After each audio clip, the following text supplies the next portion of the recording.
থাকবে না রুফটপ রেস্তোরাঁ। মেছোয়া বাজারে হোটেলে ভয়াবহ অগ্নিকাণ্ডের জেরে একেবারে কড়া পদক্ষেপ কলকাতা পুরসভার। কলকাতায় কোনো রুফটপ রেস্তোরাঁ থাকবে না। সব রুফটপ রেস্তোরাঁ বন্ধের নির্দেশ মেয়রের। কোনোভাবেই ছাদ জবরদখল করে রাখা যাবে না, জানান মেয়র ফিরহাদ হাকিম।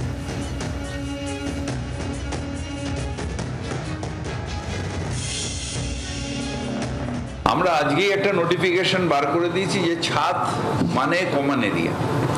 ছাদে কেউ বিক্রিও করতে পারবে না।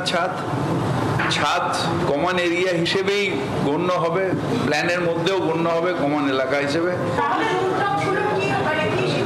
রুফটপগুলো খোলা থাকবে, যাতে মানুষ যদি কোনোদিন ধরুন নিচে আগুন লাগলো, সেগুলো খুলে ফেলতে হবে, না এখন সব বন্ধ হয়ে যাবে। বাংলার আওয়াজ, বাঙালির আবেগ, জি 24 ঘন্টা।